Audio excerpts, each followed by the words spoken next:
नमस्कार दोस्तों, स्वागत है आप सभी का हमारे इस चैनल ज्ञान इन हिंदी पर। दोस्तों, अगर आप भी अपनी लाइफ में कुछ नया सीखने की चाह रखते हैं तो इस चैनल को अभी सब्सक्राइब कर लें। आप सभी लोग जानते हैं कि 8 अप्रैल 2024 को है सोमवती अमावस्या। और दोस्तों, यह वो अमावस्या है जो कि चैत्र नवरात्रि के पहले पड़ रही है। दोस्तों, इसी दिन किया जाने वाला पंडित जी द्वारा बताया गया 7 लौटे जल वाले उपाय आप लोगों को जरूर करना चाहिए, क्योंकि दोस्तों ये एक ऐसा उपाय है जो कि हर कभी नहीं किया जाता है। चैत्र नवरात्रि के पहले जो अमावस्या पड़ती है उसी दिन किया जाता है। देखिए, यह दिन इतना खास होता है, इतना महत्वपूर्ण होता है। देखा गया है कभी कभी बड़े बड़े पूजा पाठ अनुष्ठान से जो मनोकामना पूर्ण नहीं होती है, वह सोमवती अमावस्या के दिन एक छोटे से उपाय करने से ही आपकी मनोकामना पूर्ण हो जाती है। और बहुत सारे लोगों ने इस उपाय को किया भी है और उनको इस उपाय को करने का फल भी जरूर मिला है। अगर आप लोग भी इस उपाय को इस अमावस्या के दिन, मतलब इस चैत्र नवरात्र के पहले पड़ने वाली अमावस्या के दिन करना चाहते हैं, तो आप इस उपाय को पहले अच्छे से समझ लेना, सुन लेना, उसके बाद करना। आपको इस उपाय का फल जरूर मिलेगा। दोस्तों, हम आपको यहाँ पर बता दें कि ये जो 7 लोटे जल वाले जो उपाय है, ये उपाय पंडित जी ने अपनी अभी की सीहोर की कथा में ही बताया है। और इस उपाय को करने से आपके घर में चाहे किसी भी प्रकार की दुख और समस्या क्यों ना चल रही हो, आपको उसका कारण भी नहीं पता है कि भाई ये समस्या किस कारण से चल रही है। उसका कुछ भी कारण हो सकता है, जैसे पितृदोष हो सकता है, काल सर्प दोष हो सकता है, या किसी भी तरह का मंगल दोष भी हो सकता है। और भी बहुत तरह के दोष होते हैं, कुछ भी हो सकता है। पर आपको इस उपाय को करने के लिए अपने दोष को पता लगाने की भी जरूरत नहीं है। आपके घर में किस कारण से इतनी दुख और परेशानी आ रही है, वह भी आपको पता लगाने की जरूरत नहीं है। सोमवती अमावस्या के दिन इस पीपल के पानी की बिंदी वाले उपाय को आप लोगों को कर लेना है, क्योंकि इसी एकमात्र उपाय को करने से आपके पूरे घर परिवार में सुख और शांति हो जाएगी। आपके घर में अच्छे अच्छे काम होने लगेंगे। आपकी जो भी मनोकामना होगी वह भी धीरे धीरे करके पूर्ण होना शुरू हो जाएगी। दोस्तों, अब इस उपाय को करना किस समय है ये भी आप लोग जान लीजिए। देखिए, इस 7 लौटे जल वाले उपाय को करने का जो समय है वो सीधी सी बात है, सुबह का समय है, प्रातः काल का समय है। वैसे दोस्तों, सोमवती अमावस्या के दिन का जो समय होता है, पूरे दिन मंदिर खुले रहते हैं। पूरे दिन आप लोग उपायों को भी कर सकते हो, इसमें कोई दिक्कत वाली बात नहीं है। जरूरी नहीं है आप इस उपाय को सुबह के समय ही करो। सुबह के समय किसी कारणवश अगर ना भी कर पाओ तो भाई 7, 8, 9, 10, 11, 12, 1, 2 बजे तक भी अगर आप उपाय को करोगे ना, तो भी आपको इस उपाय को करने का फल मिल जाएगा। क्योंकि अमावस्या के दिन भगवान शिव जी पूरे दिन अपने मंदिर में बैठे रहते हैं कि कौन भक्त आएगा, कौन हमको प्रसन्न करेगा और हम कब उसकी मनोकामना पूर्ण करेंगे। दोस्तों, इस दिन भगवान शिव जी इतना कुछ प्रदान करते हैं जितने की हम कभी कल्पना भी नहीं कर सकते हैं। इसीलिए आप लोगों को इस मौके को तो अपने हाथ से नहीं जाने देना चाहिए। तो अब हम समझते हैं दोस्तों, ये 7 लोटे जल वाला उपाय आखिर आप लोगों को करना कैसे है। देखिए, विशेष रूप से कोशिश करना इस उपाय को आप अमावस्या के दिन सुबह सुबह कर लो। पर किसी कारणवश ना कर पाओ तो फिर थोड़े लेट भी कर सकते हो, है ना। और पहली मुख्य कोशिश आपकी यही होनी चाहिए कि घर की जो माता बहन होती हैं उनमें से कोई एक यह वाला उपाय करे। मतलब कि अगर माता बहन उपस्थित ना भी हो तो भाई उस स्थान पर फिर घर का कोई बड़ा जो पुरुष हो, भाई वह भी इस उपाय को कर सकता है। कोई दिक्कत वाली बात नहीं है। पर घर के सभी सदस्य को इस वाले उपाय को करने की जरूरत नहीं है। घर का कोई एक मुख्य सदस्य भी इस उपाय को करेगा तो इस उपाय को करने का फल उसके पूरे घर परिवार को जरूर मिल जाएगा। तो देखिए, 7 लौटे जल वाला उपाय है, तो सीधी सी बात है कि इसमें हमें 7 लौटे जल की तो आवश्यकता पड़ेगी ही पड़ेगी। अब ये 7 लौटे जल हम लोगों को मिलेगा कहां से, हम लोगों को लेना कहां से, और इसके साथ में और कौन सी चीज है जो कि हमें उपाय में यहां पर काम आने वाली है। तो देखिए, सुबह के समय ही आप लोगों को जो है ये उपाय की तैयारी भी कर लेनी है ना। सबसे पहली चीज दोस्तों, इस उपाय में आप लोगों को 7 लोटे जल के साथ में एक बेलपत्र की भी आवश्यकता होगी। मात्र एक ही बेलपत्र की आवश्यकता होगी, इससे ज्यादा बेलपत्र की आवश्यकता नहीं होगी। अगर आपका यह प्रश्न आता है कि भाई हमारे पास बेलपत्र नहीं है तो क्या करें, इसका जवाब हम आपको वीडियो के एंड में देंगे, इसलिए वीडियो को पूरा ध्यान से जरूर सुनिए। तो देखिए, सबसे पहला काम आप लोगों का क्या रहेगा कि आपको यहाँ पर 7 लोटा जल तैयार करना है। यहीं पर आप लोगों के मन में बहुत सारे प्रश्न आएंगे कि ये 7 लोटा जल आखिर हम तैयार कैसे करेंगे, क्या हमें 7 लोटा जल अलग अलग लेकर जाना है या एक साथ लेकर जाना है। तो देखिए, आपको 7 लोटा अलग से लेकर जाने की कोई जरूरत नहीं है। आपको अपने साथ में बस एक बाल्टी रखनी है और जरूरी नहीं है कि यह वाला जो जल है यह आप अपने घर के परिंदे से ले, क्योंकि परिंदे में हो सकता है कि भाई इतना ज्यादा जल ना हो। अगर है आपके घर के परिंदे में इतना ज्यादा जल तो भाई आप अपने घर के परिंदे से ही जो है मतलब इस वाले जल को लें, इस वाले उपाय को करने के लिए। और अगर नहीं है तो फिर भाई आप किसी हैंडपंप से भी इस वाले जल को ले सकते हैं, या आपके घर में अगर कोई बोरिंग वगैरह है तो भी वहां से भी आप लोग इस जल को ले सकते हैं। तो इस 7 लोटे जल वाले उपाय को करने के लिए आप लोगों को जो 7 लोटा जल लेना है वो एक बाल्टी में भर लेना है, जिसके अंदर 7 लोटा जल आ जाए। आपको अपने साथ में रखना एक ही लोटा है, बस अपनी बाल्टी के अंदर उतना जल भर लेना है कि भाई उस बाल्टी के अंदर 7 लोटा जल आ जाए, है ना। तो भाई उस बाल्टी के अंदर या जो भी आपके पास पात्र हो जिसके अंदर 7 लोटा जल बन जाए, आपको अपने उस पात्र के अंदर जल भर लेना है। और चाहो अपने साथ में एक खाली लोटा रख लो, चाहो तो उसे भर कर भी रख सकते हो, पर खाली रखोगे तो भी दिक्कत वाली बात नहीं है, क्योंकि आप अपने साथ में जल लेकर जा रहे हो, है ना। तो अपने साथ में एक लोटा रख लेना और जो है 7 लोटा जल जिसके जिस पात्र के अंदर अभी आपने रखा है उसे तैयार करके रख लेना। इसके साथ में दोस्तों एक बेलपत्र आप लोगों को जरूर रख लेनी है। देखो, अमावस्या का दिन रहेगा तो बेचने वाले आप लोगों को बहुत आसानी से मिल जाएंगे, इसलिए यह बहाना बिल्कुल भी नहीं चलेगा कि भाई बेलपत्र ना मिले तो क्या करें। हम आपको आखिरी में बताएंगे, पर कोशिश आप यही करना कि आप लोग पहले बेलपत्र ढूंढने की पूरी कोशिश कर लो, आपको बेलपत्र मिल जाए इस उपाय को करने के लिए। और चाहिए भी कितनी बेलपत्र, मात्र एक ही बेलपत्र चाहिए और ज्यादा नहीं चाहिए। तो एक बेलपत्र और अपना 7 लोटा जल तैयार करके आपको प्रातःकाल सुबह सुबह स्नान करके शुद्ध होकर शुद्धता का विशेष रूप से ध्यान रखना, उपाय को करते समय और पहुंच जाना अपने घर के पास में जो भी शिव मंदिर हो, शिवालय हो, जहां पर शिवलिंग विराजित हो, वहां पर देखो इस दिन अमावस्या रहेगी तो शिव जी के मंदिर में भीड़ भी रहेगी, तो इसलिए कोशिश करना जल्दी से जल्दी उपाय कर लो ताकि मंदिर में भीड़ ना रहे और आप आराम से मनोर मतलब अच्छे से आनंदमय होकर जो है इस वाले उपाय को कर सको। तो भाई सबसे पहले तो आपको भगवान शिव जी के मंदिर के अंदर प्रवेश करना है, भगवान शिव जी के दर्शन करना है, उनसे निवेदन करना है, विनती करना है। और सबसे पहले जाकर दोस्तों आप लोगों को अपना यह वाला उपाय कर लेना है। जरूरी नहीं है कि भाई आप सिर्फ उपाय की सामग्री के लिए लेकर जाओ, आप अपने साथ में अमावस्या के दिन जो भी आप भगवान शिव जी की पूजन अर्चना करना चाहते हो वो सारी सामग्रियां लेकर जा सकते हो।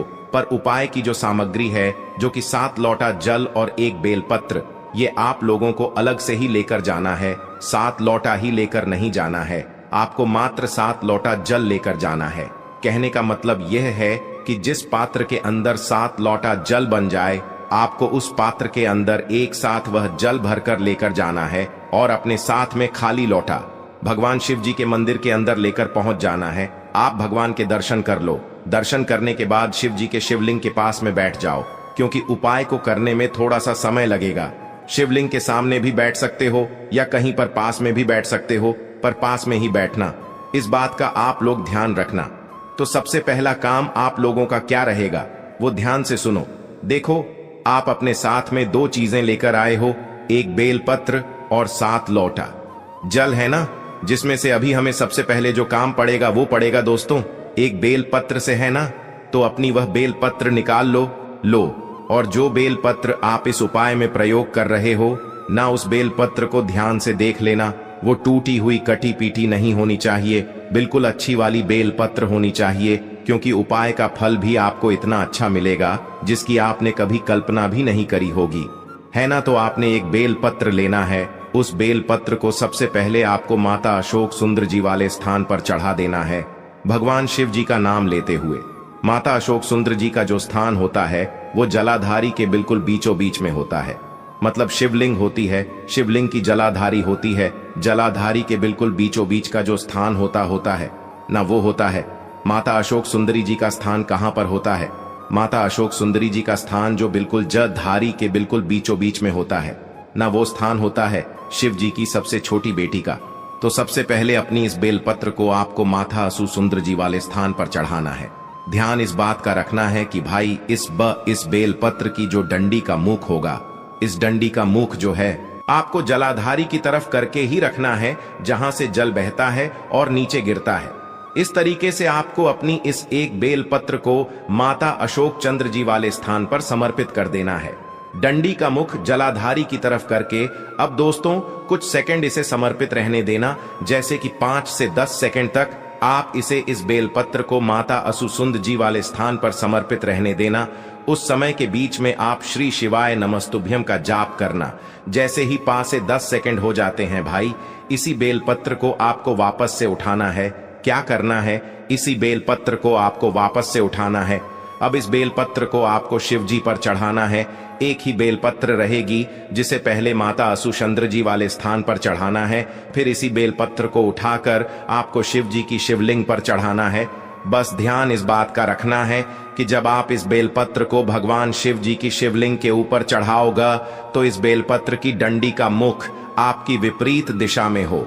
मतलब कि इस बेलपत्र की बीच वाली बड़ी पत्ती का मुख आपकी तरफ हो। आप जिस तरफ से भी इस बेलपत्र को शिवलिंग पर चढ़ाना है उस तरफ हो, और डंडी का मुख आपके सामने जो भी दिशा हो उस दिशा में जो है आपको इस बेलपत्र की डंडी का मुख करके रखना है। बस ध्यान रखना, बीच वाली बड़ी पत्ती का मुख आपकी तरफ करके आप लोगों को इस बेलपत्र को शिव जी के शिवलिंग के ऊपर समर्पित कर देना है। जैसे ही इस बेलपत्र को शिव जी की शिवलिंग के ऊपर समर्पित कर देते हो, आप अपना वह पात्र अपने सामने रख लेना। जिस पात्र में आप 7 लोट जल लेकर आए हुए हो वो अपने सामने रख लेना, और अपना वह खाली लोटा या जो भी भरा लोटा एक लेकर आए हो, एक ही लोटा लेकर आना है, ज्यादा लेकर नहीं आना है। मात्र 7 लोटा जल की हमें आवश्यकता है। यहाँ पर 7 लोटे की आवश्यकता नहीं है, तो आपको अपना वह लोटा लेना है और अपनी उस बाल्टी में से, उस पात्र में से पहला लोटा जल भरना है। क्या करना है?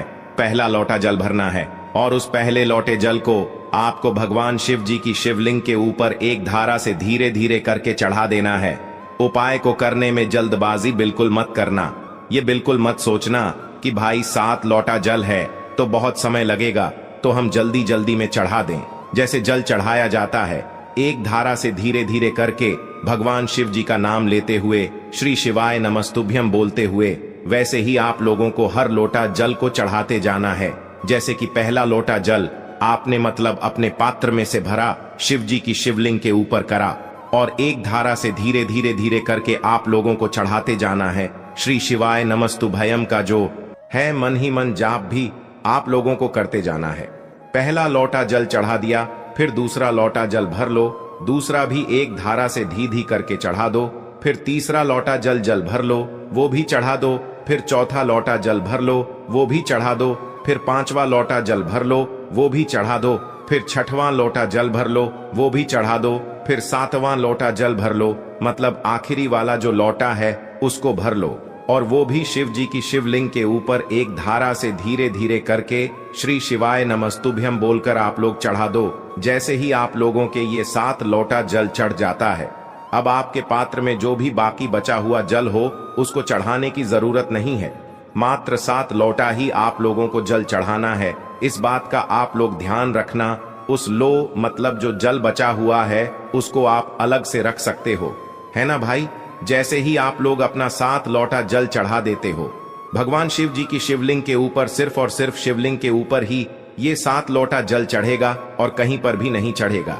जैसे ही आप ये 7 लोटा जल शिवलिंग पर चढ़ा देते हो तो भाई अपनी जो बेल पत्र आपने शिवलिंग पर चढ़ाई हुई है, जिसके ऊपर अभी आपने 7 लोटा जल चढ़ाया हुआ है, भाई उस बेल पत्र को अब आपको उठा लेना है। भगवान शिव जी का आशीर्वाद समझते हुए, उनसे विनती और उनसे मनोकामना बोलते हुए, और इस बेल पत्र को उनसे मांग लेना है। शिवलिंग पर से इस बेल पत्र को उठा लेना है और उठाकर भगवान शिव जी का आशीर्वाद समझकर, भगवान से विनती कर कर, उनको धोख देकर इस बेल पत्र को अपने घर पर ले आना है। अमावस्या के दिन ही जब आप इस उपाय को कर रहे हो तो अपने घर ले आओ। इस बेल पत्र को अपने घर पर लाकर किसी भी अच्छे और शुद्ध स्थान पर रख दो। जैसे कि भगवान जी आपके घर में जहां पर विराजित हैं, उस स्थान पर जाकर आप लोग जो है इस बेल पत्र को रख दो। देखो, इस बेल पत्र को रखने के बाद जो है अभी आपका उपाय पूरा नहीं हुआ है। इस बेल पत्र को आप अपने घर में या तो 11 दिन तक रखो या तो 21 दिन तक रखो। भगवान शिव जी का आशीर्वाद समझते हुए 11 दिन भी रख सकते हो, 21 दिन भी रख सकते हो। अमावस्या के दिन से गिनना कि भाई 11 दिन कब हो रहे हैं, और सोमवती अमावस्या के दिन से ही गिनना। अगर 21 दिन तक रख रहे हो तो 21 दिन कब हो रहे हैं। जब तक भी आप लोग रखो तो 11 या 21 दिन देखना, और जैसे ही 11वां या 21 दिन आता है, आपके ऊपर चॉइस है। भाई 11 दिन भी रख सकते हो, 21 दिन भी रख सकते हो। तो जैसे ही 11वां या 21 दिन आता है, तो भाई उस दिन आप लोगों को अपनी इस बेलपत्र को उस स्थान से उठाना है जहां पर आपने इस बेलपत्र को अपने घर पर रखा हुआ है। फिर इस बेलपत्र को आपको किसी भी नदी, बावड़ी या तालाब या सरोवर के घाट पर लेकर जाना है। मतलब इस बेलपत्र को आपको विसर्जन करना है। आप है ना किसी भी बहती हुई नदी में या बावड़ी में या तालाब में या सरोवर में, वहां पर जाकर जल के अंदर इस बेलपत्र को प्रवाहित कर देना है, विसर्जन कर देना है। अगर नदी, बावड़ या तालाब ना मिले तो किसी भी वृक्ष के नीचे, चाहे बेलपत्र का हो, चाहे आंवले का हो, चाहे पीपल का हो, किसी भी बेलपत्र के या किसी भी वृक्ष के नीचे आप लोग इस बेलपत्र की पत्ती को ले जाकर विसर्जन कर सकते हो। और भगवान से अपनी मनोकामना बिल्कुल बोल देना। जब आप इस बेलपत्र का विसर्जन कर रहे हो, जैसे ही आप इस बेलपत्र का विसर्जन कर देते हो, पेड़ के नीचे, चाहे नदी, बावड़ या तालाब या सरोवर के पास में या जल के अंदर, तो भाई आप उस समय अपनी भगवान से वह मनोकामना एक बार फिर से बोल देना, जिस मनोकामना के लिए आप लोग ये वाला उपाय कर रहे हो। एक मनोकामना जब बोलना, जब आप अपना 7वां लोटा जल चढ़ा रहे हो, चढ़ा दिया हो, उस समय बोलना। और एक मनोकामना जब भी बोल देना जब आप इस बेलपत्र का विसर्जन कर रहे हो, तो विसर्जन करने के बाद भगवान से प्रार्थना करने के बाद अब जाकर आपका यह उपाय पूर्ण हो जाता है। इस उपाय का जो आपको फल है ना, वो दोस्तों बहुत ही जल्दी मिल जाएगा। आपने इस उपाय को सबसे पहली बात तो अमावस्या के दिन किया है, और ये एक ऐसा उपाय है जिस उपाय को करने से भगवान शिव निश्चित ही प्रसन्न भी होते हैं। अब दोस्तों, आपकी मनोकामना बहुत ही जल्द पूर्ण हो जाएगी। कोई भी समस्या है कमेंट करके पूछ सकते हो। श्री शिवाय नमस्तुभयम।